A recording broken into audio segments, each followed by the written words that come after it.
I'm Antoine Harvest, coordinator of Dad's League. I'm Jessie Segrist, parent educator for the Family Resource Center. For the last couple of sessions, we've been dealing with the totally responsible person. The last session, we began to get into talking about awareness of the victim mentality, or being aware of kind of our state. We began to talk about developing awareness in order to choose. You know, we're always going to have a stimulus in our situations in life. And so we want to be able to have choice in the midst, after that stimulus, in order to choose to respond rather than to react to situations and then have those negative situations where we respond and get into the victim mentality and just, have just the kind of these situations that are out of control, if you will. We began to talk more about the victim mentality and just kind of understanding what that meant, operating in that victim mentality. And we dealt a lot with being in the victim mentality. Until now, we have focused on the victim side of the spectrum. We want to shift our focus to the total responsible person side. We tend to dwell in the middle. Depending what our circumstances are, we will go back and forth from the victim mentality to the total responsible person side, but we want to stay on the total responsible side as much as possible. And an underlying TRP concept is that each of us possesses kind of a certain inner goodness and a potential for excellence even. So one of our main issues is that oftentimes that, these certain qualities that we're talking about, these good qualities, this inner goodness, this potential for excellence is often blocked by our negative emotions and also by the victim mentality when we have those issues. I'd like for you to take a moment here and just kind of imagine a polluted lake. All right, if you think about that, as a matter of fact, we're going to put an image on the screen here. But with that polluted lake, it's dark, the waters are murky, it's not clear, you really can't see anything below the surface of the lake. And there's no life, no fish, no plant life or anything of that nature. It's just no way for life to really be able to come through. But if you imagine when that lake is cleansed of its pollution, the light can shine through, all right, and life begins to return to the lake.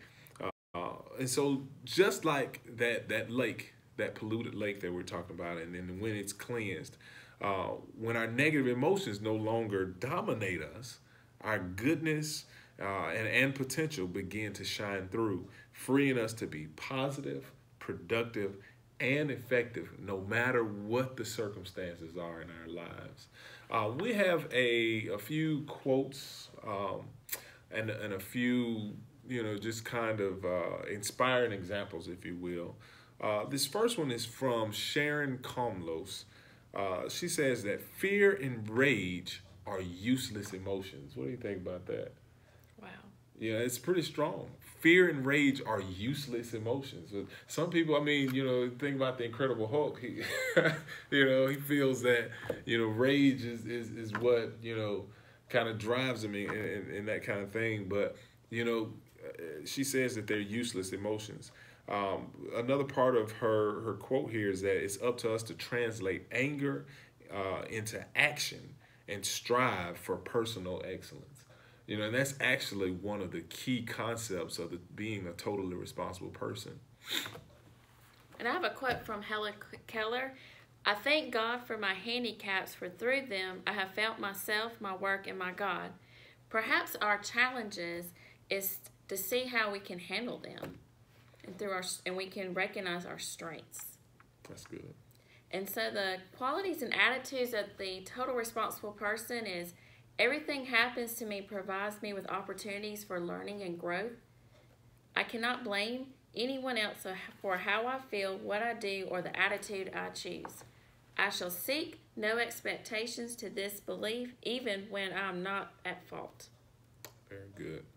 And so today we just really wanted to begin to introduce the concept of the totally responsible person. Jessica just read the qualities and attitudes of the totally responsible person. And we want to begin to take on, those qualities, those attitudes, and to begin to think about it. You have to hear it and kind of chew on it and meditate on it a little bit to kind of get it in. As we go forward, we'll talk a little more about the totally responsible person, how you begin to get into that attitude, and some methods and techniques of how to do different things when you're faced with those opportunities to fall into that victim mentality. Again, the totally responsible person recognizes every situation in their life, every circumstance as an opportunity for learning and growth. As an O flag. So we'd love to hear from you, love to get some of your feedback, some of your thoughts about being a totally responsible person. Do you feel that you're a totally responsible person? Does this make any sense to you at all? But we'd love to hear from you. Please leave your comments and your thoughts below. Again, we'd love to interact with you, but we'll be back next week with a little more on this topic. So thank you for watching.